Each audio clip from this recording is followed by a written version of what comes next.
May I come in, sir? So tell us about yourself first. Okay sir, मेरा नाम प्रगति यादव है। मैं झांसी से हूँ। मैंने अपना हाई स्कूल 2007 में, इंटर 2009 में और स्नातक की परीक्षा मैंने 2012 में कंप्लीट की है। स्नातक के दौरान मैंने एक्स्ट्रा करिकुलर एक्टिविटीज़ में एनसीसी को भी ज्वाइन किया था और वर्तमान में मैं रेलवे में, पश्चिम मध्य रेलवे में गुड्स गार्ड के पद पर तैनात हूँ। Sure, that's very interesting. Goods guard. So, do you feel scared at times when the train stops at a place very dark, lonely? Sir एक बार हुआ था ऐसा इंसिडेंट। मेरा जो स्टेशन है वो सागर स्टेशन है मध्य प्रदेश में। तो एक नरियावली जो स्टेशन है वहाँ से मुझे गुना के लिए गाड़ी लेके जाना था और मुझे सुबह 11 बजे कॉल आई कि वहाँ से स्टेशन से ट्रेन उठानी है और मतलब ट्रेन के साथ जाना है। तो मैं 11 बजे नरियावली पहुँचती हूँ, अपने लोको पायलट जो मेरा साथ में कलीग थे। तो वहाँ पे मुझे रुकते रुकते शाम को 6 बज गया और मेरे ड्यूटी आवर्स भी कंप्लीट होने वाले थे और मैंने इन्फॉर्म किया उनको कि सर मेरा ड्यूटी आवर भी कंप्लीट होने वाले हैं और फिर उसके बाद मुझे दमोह जाना है तो लेट हो जाएगा, तो सर आप नेक्स्ट स्टेशन पे क्रू चेंज कर दीजिए। तो बट जो भी उनको कम्युनिकेशन में जो भी वो ना समझ पाए हों तो मुझे दमोह जाना पड़ गया। फिर अचानक से जो सिग्नल होता है होम सिग्नल, उससे लगभग 1 किलोमीटर पहले गाड़ी को रोक दिया गया और एकदम अंधेरा था सर। और चूंकि उस समय मैंने सोचा, मैं डरी थोड़ा सा, मैं सोचा कि मैं गेट बंद कर दूं। फिर मैं ये डरी कहीं ऐसा ना हो कि मैं गेट बंद कर दूं फिर वो खुले ना या फिर कुछ भी, लेकिन फिर मैं चुपचाप बैठी रही। फिर थोड़ी देर में ट्रेन स्टार्ट हुई, चल दी, बस यही। तो जो क्रू की कंडीशन है उसको इम्प्रूव करने के लिए क्या 5 सजेशंस आप देंगे? सर जैसे मैं अपने बारे में चूँकि मैं जो जॉब कर रही हूँ मैं उसके बारे में कह सकती हूँ कि सर जैसे अगर लड़कियों नहीं, वैसे लड़कों के बारे में भी अगर मैं सोचूंगी तो वहाँ सेफ्टी इशू बहुत ज़्यादा है कि जैसे अगर रात में भी, क्योंकि जो गेट्स होते हैं उनके लिए प्रॉपर कुंडी या वो सब चीज़ें नहीं होती, अगर क्योंकि कई बार लूटपाट की घटनाएं भी देखी गई हैं। जो मेल गुड्स गार्ड होते हैं पर्स छीन लेते हैं लोग या कुछ भी, कोयला चोरी भी रास्ते में मैंने देखा है। और इसके अलावा एक तो सबसे बड़ी प्रॉब्लम सर वहाँ टॉयलेट की है। वहाँ पर जो मेल के लिए भी वो टॉयलेट वाला इन्वायरमेंट ठीक नहीं है। तो वो सब चीज़ें मुझे लगता है कि ये सब चीज़ें में सुधार होना चाहिए। Anything in running room?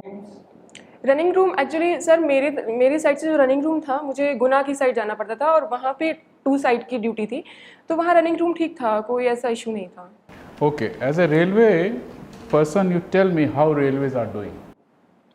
Sir railway 2 तरह से सेवाएं दे रही है, एक तो माल सेवाएं दे रही है और एक यात्रियों के लिए सेवाएं दे रही है। और इसके अलावा क्या होता है कि सर जितना भी इंडस्ट्रियल डेवलपमेंट हो रहा है तो वहाँ कच्चे माल की आपूर्ति। Current position, do you think that they are doing great? Sir कुछ चीज़ों में सेवाएं अच्छी हुई हैं और कुछ चीज़ों में अभी भी काम बाकी है। 5 points and -5 points. Sir +5 point में सर इस तरह से जैसे जो अब डेडिकेटेड फ्रेट कॉरिडोर बनाने की बात हो रही है ताकि जो मालगाड़ी है उनके लिए अलग से व्यवस्था हो और उनके लिए विलंब उनका ना हो। और यात्री गाड़ियों के लिए जो बायो टॉयलेट बन रहे हैं उनकी स्वच्छता के लिए काम किए जा रहे हैं। और इसके अलावा जो रेलवे में जो प्राइवेटाइजेशन का जो काम हो रहा है, ताकि जैसे मैंने एक बजट का भाषण सुना था जिसमें जो हमारी रक्षा मंत्री जी वो निर्मला सीतारमण जी का कहना था कि आने वाले सालों में 50 लाख लगभग निवेश की आवश्यकता है। तो वो पूंजी आधार बढ़ाने का प्रयास किया जा रहा है। कुछ प्राइवेट ट्रेन चलाई जा रही हैं, हाई स्पीड ट्रेन चलाई जा रही हैं। तो यहाँ पर मुझे ये चीज़ें अच्छी लग रही हैं। सर नेगेटिव तो सबसे ज़्यादा रेल दुर्घटनाएं बहुत ज़्यादा हो रही हैं यहाँ पर।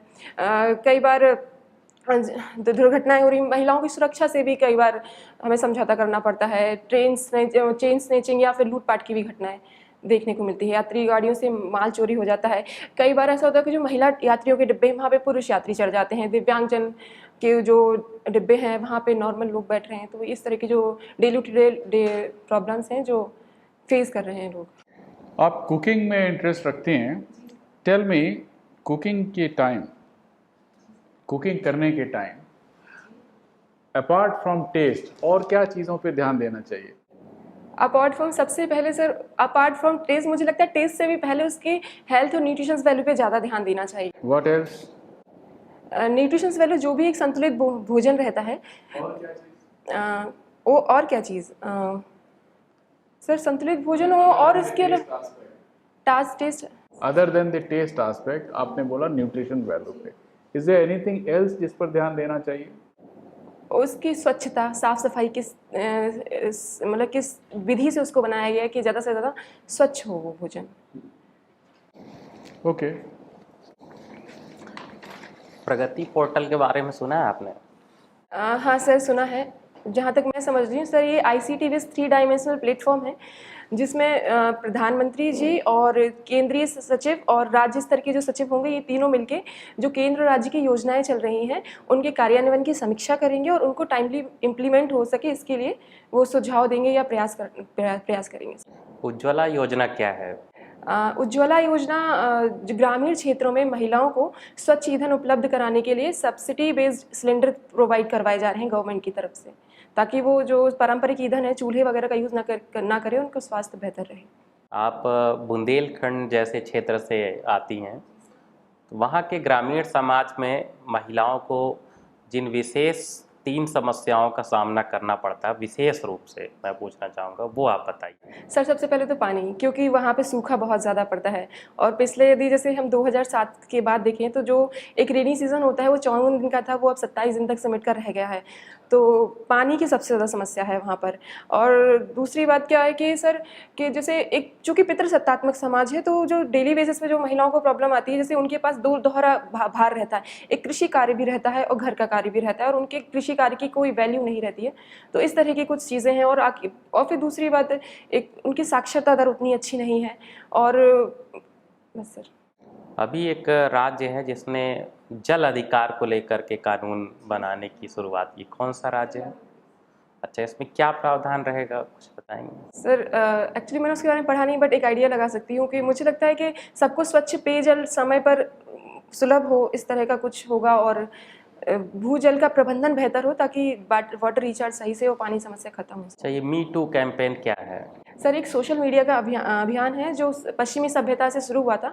इसके अंतर्गत क्या था, जो महिलाएं थी उन्हें अपने पूरे जीवन में कभी कोई यौन व्यवहार से संबंधित किसी तरह का जो इंसिडेंट उनके साथ घटा हो, तो वो उसको प्रत्यक्ष करने का था, एक तरह की मुहिम थी। अच्छा, कई बार इसमें ऐसा देखा गया है, जैसे बहुत से सदस्यों ने कहा है कि ये उनकी छवि को धूमिल करने का प्रयास है, मी टू कैंपेन। एक महिला होने के नाते आप इस पे क्या सोचती हैं? जैसे जब आपके काम का समय था और जब आप करियर में अपने CS पे थे, तब आपने कोई कंप्लेन नहीं की, और उसके बाद जब अब आप रिटायर्ड हो चुकी एक तरह से या अपने उस वर्किंग प्लेस पे नहीं है, तब आपने ये एलिगेशन लगाया। तो क्या ये ठीक है ऐसा करना? सर मुझे लगता है ठीक है, कोई भी अगर कोई दुर्व्यवहार कभी भी हुआ है, तो अगर कोई दोष है तो उसको अपराध को जाहिर होना ही चाहिए, चाहे वो किसी भी समय हो सकता है उस समय परिस्थितियाँ किसी अलग तरह की रही हो, उस पर किसी तरह का दबाव हो, वो भयवश या डरवश वो चीज़ ना बता पाई हो, और जब उस कंफर्टेबल हो या जब उसे लगा कि बताना चाहिए तो बताना चाहिए, अपराध को खुलना ही चाहिए। अवनी चतुर्वेदी के बारे में सुना है आप? हाँ सर सुना है।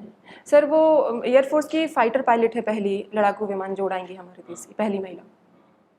अच्छा, अभी भी ओवरऑल वुमेंस को किसी भी काम को करने से पहले, खास तौर पे वो जो पुरुषों के लिए रिजर्व माने जाते हैं, किन समस्याओं को बारे में सोचना पड़ता है, या डरती हैं कि नहीं ऐसा काम नहीं करना चाहिए हमें, ये कम से कम आप ज्वाइन नहीं करना चाहिए? सर मुझे ऐसी कोई, अगर मैं अपने पर्सपेक्टिव में देखूं तो मुझे ऐसी कोई दिक्कत नहीं है कि मैं पुरुषों के फील्ड में आके काम करूं।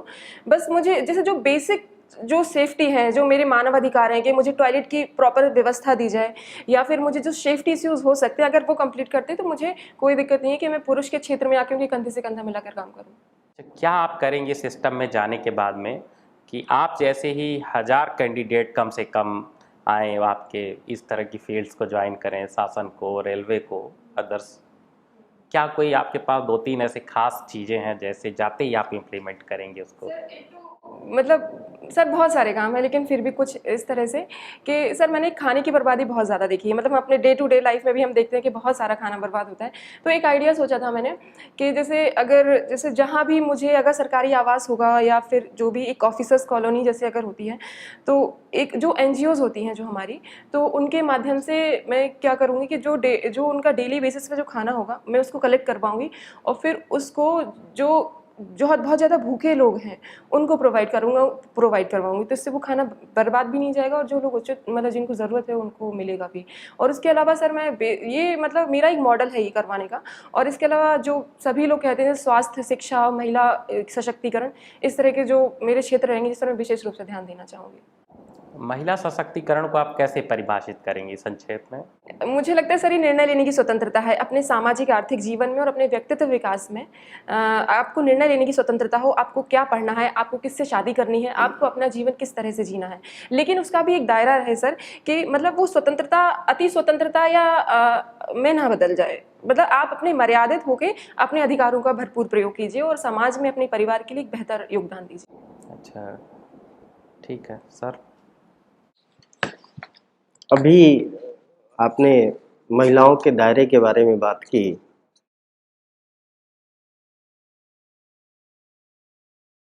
और दायरा शब्द का प्रयोग महिलाओं के लिए क्यों किया जाता है? सर, ये ऐतिहासिक रूप से अगर हम देखें, जैसे वैदिक काल में तो फिर भी थोड़ा बहुत महिलाओं के लिए अधिकार दिए गए थे, लेकिन जैसे जैसे जो परंपराएं, पाखंड, अंधविश्वास, इस तरह की चीज़ें आई, तो पितृसत्तात्मक सोच हावी हुई। इसके अलावा मध्यकाल में जो आक्रमण हुए, तो कहीं ना कहीं महिलाओं के लिए सुरक्षा जैसे वो आने लगे, सुरक्षा जैसे मुद्दे सामने आने लगे। तो महिलाओं के प्रति थोड़ा सा उनको पर्दे में रखना, एक दायरे में सीमित रखना माना गया। और सबसे पहली बात कि महिलाओं को अपने घर के सम्मान से जोड़ दिया गया कि वो लोग जॉब नहीं कर सकती, क्या हम लोग उनको पाल नहीं सकते या पोषण नहीं कर सकते। तो इस तरह की जो चीज़ें थी, तो उनके अधिकारों को सीमित करने में महत्वपूर्ण योगदान देती हैं।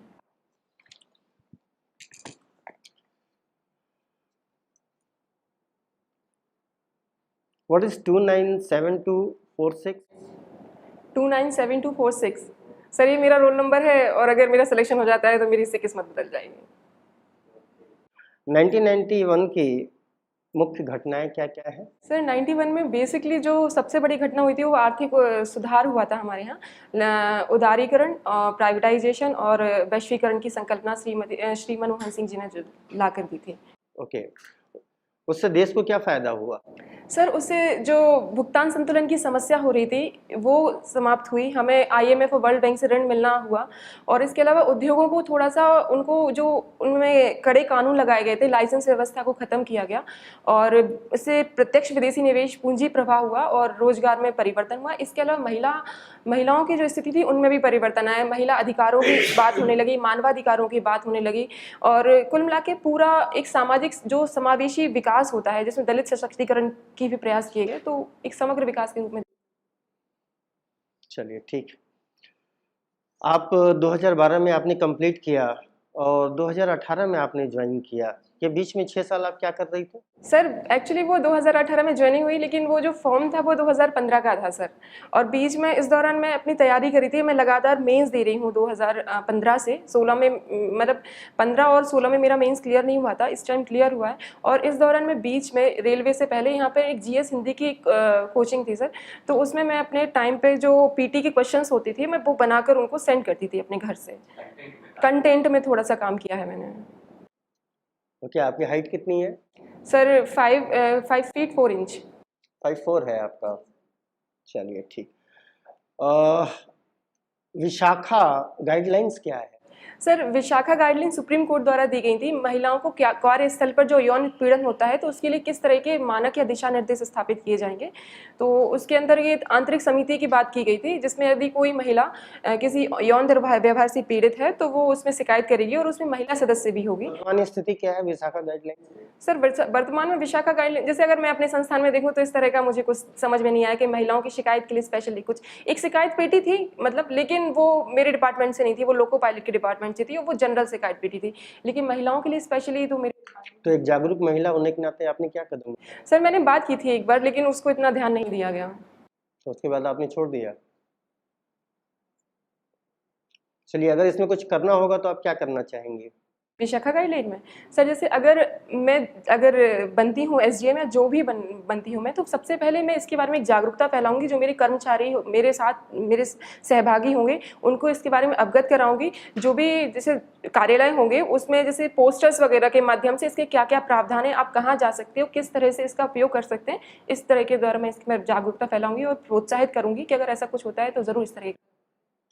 इस बार के इलेक्शन में महिलाओं से संबंधित सबसे अच्छी बातें क्या रही? सर, इस बार सबसे अच्छी बात तो ये रही कि जो हमारे इस बार लोकसभा सांसद जो रही, सबसे ज़्यादा महिलाएं रहीं। पिछले चुनाव की अपेक्षा 78 महिलाएं लगभग प्रतिनिधि चुनकर गई हैं सर। और वोटिंग रेशियो महिला पुरुष का? सॉरी, ये नहीं पता है। चलिए कोई बात नहीं। लगातार वुमेन्स एम्पावरमेंट की बात हो रही है, सरकार निरंतर काम भी कर रही है। मैं आपसे ये जानना चाहता हूँ कि उत्तर प्रदेश की सरकार महिलाओं के लिए क्या-क्या योजनाएं चला रही है? महिलाओं के लिए सबसे पोषण के लिए सबरी संकल्प योजना चलाई गई है और इसके अलावा एक कन्या सुमंगला योजना है जो अभी बजट में जिसका वो उल्लेख किया गया था। इसके माध्यम से था कि 15,000 रुपये महिलाओं के जन्म से लेकर स्नातक तक उनको किस्तों के माध्यम से उनको दिए जाएंगे। इसके अलावा उनकी सुरक्षा के लिए पिंक बस सेवा शुरू की गई है और इसके अलावा महिला सशक्तिकरण संकल्प अभियान की भी पिछले वर्ष को भी चलाया गया था। और सर भाग्यश्री योजना क्या है? भाग्यश्री सॉरी सर नहीं। अच्छा, महामना गौ ग्राम योजना क्या है उत्तर प्रदेश के अंदर? गौ ग्रामीण योजना सर, इसमें गौवंश के संरक्षण के लिए बात की गई है कि उनका संरक्षण हो, जो आवारा पशु हैं उनको उचित देखभाल मिले। राशि आवंटन की गई है इसके लिए? Sorry sir. ठीक है। समाजवादी पेंशन योजना क्या है? समाजवादी पेंशन सामाजिक सुरक्षा योजना है जो वृद्धावस्था में दी जाएगी सर। एक्चुअली ज़्यादा जानकारी नहीं है सर। चलिए ठीक है। एनसीसी आपने ज्वाइन किया हुआ था, मैं ये जानना चाह रहा हूँ कि भारत में एनसीसी का क्या योगदान है? सर एनसीसी का योगदान ये एक युवाओं को तैयार करती है सर। इस वजह से इसका एक ध्येय भाग है एकता और अनुशासन। और जब भी मैंने इसे कैंप वगैरह किए हैं तो हम लोग को मिलकर उसके कैंपेन करनी होती थी। हम लोग साथ में अपने वो टेंट लगाते थे तो एक एकता की भावना आती थी। साथ में परेड वगैरह की है, योग प्राणायाम, फर्स्ट एड और आपदा राहत में किस तरह की हम लोग भूमिका निभा सकते हैं। कुछ साहसिक कार्य भी किए हैं जैसे माउंटेन ट्रेकिंग। इस तरह के माध्यम से हम लोगों को एक प्रशिक्षित युवाओं की फौज तैयार की जाती है जिसके माध्यम से कभी जरूरत पड़ने पर इनकी सहायता। क्या है एनसीसी का आदर्श वाक्य क्या है? एकता और अनुशासन। स्थापना कब की गई थी? 1948 में सर। युद्ध के दौरान कोई कंट्रीब्यूशन रहा है एनसीसी का? सर ऐसा कोई कंट्रीब्यूशन तो नहीं पता है कि अभी रहा है या नहीं, लेकिन इनका उपयोग हम युद्ध के दौरान सर, लेकिन इसकी जो ट्रेनिंग है उस लेवल पे नहीं होती कि हम युद्ध के दौरान हम बिल्कुल मोर्चे पर इन लोगों को भेज दें। बहुत बेसिक। एनसीसी की आवश्यकता क्यों पड़ी भारत को? की आवश्यकता मतलब आर्मी के बारे में जागरूक करने के लिए, कुछ व्यक्तित्व विकास के लिए, युवाओं को जागरूक करने के लिए। चलिए ठीक है। आप रेल से हैं तो मैं आपसे ये जानना चाह रहा हूँ कि भारत में जो पहला रेल चला था कितने किलोमीटर था उसका? सर शायद 6 किलोमीटर, मुंबई से ठाणे 1853 में चढ़ी। 6 किलोमीटर। और जो पहला मेट्रो रेल चला था भारत के अंदर वो किसके किसके बीच में चला था? सर ये नहीं पता, बट ये पता है कि कोलकाता में स्टार्ट हुई थी। तो कोलकाता मेट्रो रेलवे को भारत का कौन सा जोन डिक्लेयर किया गया है? सॉरी सर नहीं मालूम है। ठीक। भारत में सबसे लंबी दूरी की ट्रेन कौन सी है? अभी तो हिमसागर एक्सप्रेस थी, अभी कुछ नाम चेंज हुआ है उसका सर, रिकॉल नहीं हो रहा है, बट पता था उसके बारे में। जो पूर्वोत्तर से कन्याकुमारी तक चलती है। पहले हिमसागर एक्सप्रेस कन्याकुमारी से ऊपर श्रीनगर या ऊपर तक जाती थी कश्मीर में, लेकिन ये पूर्वोत्तर से जाती है। हाँ, डिब्रूगढ़ से नीचे कन्याकुमारी तक जाती है। हाँ सर, लेकिन नाम ध्यान नहीं आ रहा। विवेक एक्सप्रेस या कुछ ऐसा कुछ नाम था। चलिए ठीक है। East west north south corridor कहाँ पे आपस में मिलता है? यहाँ से भी मिलता है। कितनी लंबाई है इसकी? लंबाई नहीं मालूम। नहीं पता आप। चलिए लास्ट क्वेश्चन। सपोज करिए कि आप झांसी में एज ए एसडीएम पोस्टेड हैं और आपके जो सीनियर्स हैं आपके ऊपर दबाव डालते हैं, आपके रिलेटिव ही वो फाइल आपके पास लेकर आते हैं, उसमें बहुत सारी अनऑथराइज चीज़ें हैं जिनको अगर आप पास करती हैं तो शायद आप अपने पद के साथ न्याय नहीं कर पाएंगी। लेकिन अगर न्याय नहीं कर पाएंगी तो हो सकता है कि आपके रिलेटिव से या आपके घर का माहौल ख़राब हो जाए और उसके लिए आपका सीनियर भी आपके ऊपर दबाव डाल रहा है। ऐसी स्थितियों का सामना आप कैसे करेंगी? सर पहली बात तो जो मुझे पद से दायित्व, जो मुझे कर्तव्य है, मैं उस पर अडिग रहूंगी। और अगर पारिवारिक माहौल ख़राब हो रहा है तो पारिवारिक माहौल, विशेषकर जो हमारे जो करीबी परिवार में सदस्य होते हैं जैसे माता पिता भाई बहन, इनसे हमें ज़्यादा फर्क पड़ता है। तो मैं इनको समझाने का प्रयास करूंगी और मैं अपने पद के दायित्व से बंधे रहने की प्रतिबद्धता के बारे में उनको जानकारी कराऊंगी और उन्हें समझाने का प्रयास करूंगी कि मेरे जॉब को मैं अपनी सत्यनिष्ठा के साथ कर सकूं। मुझे ऐसा माहौल तैयार कीजिए। ओके, ये फ्लैग आपके सामने लगा हुआ है, कुछ 5 बातें इस फ्लैग के बारे में बताइए। सर 5 बातें हैं सर। एक तो ये हमारा राष्ट्रीय ध्वज है। इसमें सर इसका ये जो चक्र है अशोक चक्र से लिया गया है। इसमें 24 तीलियां हैं। ये प्रगति को प्रदर्शित कॉमन बातें छोड़कर। कॉमन बातें छोड़ के सर कॉमन ही पता है सर, राष्ट्रीय ध्वज संहिता जो है इसको मतलब राष्ट्रीय ध्वज संहिता का निर्माण किया गया है इसके सम्मान के लिए, कि जैसे जब हम 15 अगस्त या 26 जनवरी पे जब हम ध्वज लेते हैं तो उसको हम यूं ही फेंक ना दें या वो किसी तरह से उसका अपमान ना हो, तो उसके लिए कुछ दिशा निर्देश दिए गए हैं उसमें। और सर और प्लास्टिक वगैरह के ध्वज बनाने पे पाबंदी वगैरह सब कुछ लगाई गई है सर, इतना ही सर, इतना ही पता है सर। ये बताइए कि बुलेट ट्रेन चलाने का प्रस्ताव है, ठीक है ना, अहमदाबाद से बॉम्बे के लिए, and it will cost a fortune, lot of money will be spent. तो do you think that we should be going for bullet trains? Should we not be improving the services of our existing trains? वही ज़रूरत है, हमें high speed और semi speed train की भी ज़रूरत है, क्योंकि इससे एक तो रोज़गार बढ़ेगा, क्योंकि जब उसके लिए हम कॉरिडोर का निर्माण करेंगे या फिर उसके जो इंजन होगा या उसके डिब्बे का निर्माण होगा तो कहीं ना कहीं इंडस्ट्रियलाइजेशन होगा, उसकी पटरी के मेंटेनेंस के लिए हमें अतिरिक्त रोज़गार की आवश्यकता भी होगी, तो वो इकोनॉमी को बूस्ट करेगा। But ultimately, the entire country will end up paying for this Ahmedabad to Bombay. The users. No sir, but और भी चीज़ें तो हो रही हैं सर, फ्रेट कॉरिडोर का भी तो विस्तार हो रहा है, स्वच्छ भारत। मैं सिर्फ बुलेट ट्रेन की बात कर रहा हूँ कि जो उसका 1 लाख करोड़ का खर्चा है, it will be finally borne by the entire country, and users will be only between Ahmedabad and Bombay. Why I am staying in Ghaziabad? Why I should be paying for bullet train? Sir वो एक pilot project की तरह है, अगर वो सफल होता है तो वो देश के अन्य क्षेत्रों में भी किया जाएगा ना, तो सर वो सभी को लाभान्वित करेगा। तो should we have bullet train? I think करना चाहिए sir. My last question: should we do away with guards in goods train? Why we should have guards? Sir क्योंकि जो गार्ड रहता है वो पीछे से ट्रेन की स्थिति का पता लगा के लोको पायलट से कम्युनिकेट करता है, जैसे जब कोई मोड़ आता है गोलाई में तो फिर हम लोग जो उसका रिंग वो व्हील होता है उसको देख के बताते हैं कि उसमें कोई फ्लैट टायर तो नहीं, कहीं धुआं तो नहीं निकल रहा, इस तरह की चीज़ें हम लोग कम्युनिकेट करते हैं। इसके अलावा जो बगल से कोई ट्रेन जाती है तो उसका भी हम लोग देखते हैं कि उस ट्रेन में कुछ इस तरह की चीज़ें तो नहीं है कि आगे जाके उसका एक्सीडेंट हो जाएगा या कुछ, तो साथ में आने वाली ट्रेन और अपनी ट्रेन के साथ कम्युनिकेट करके हम लोग बेहतर संचालन की व्यवस्था करते हैं। तो गार्ड होने चाहिए। गार्ड होने चाहिए, बट सर अभी एक नई व्यवस्था आ रही है जिसके तहत गार्ड को हटा दिया जाएगा, कुछ बहुत अच्छे तरीके से तो नहीं पता, बट मशीनीकरण किया जा रहा है पीछे के ब्रेक वैन के डिब्बे में, तो उससे गार्ड की उतनी ज़रूरत नहीं पड़ेगी, तो ये पद खत्म करने। Technology can replace guard? हाँ सर, टेक्नोलॉजी तो आजकल सभी को रिप्लेस कर रहे हैं। Okay, so interview is over. Okay, thank you sir.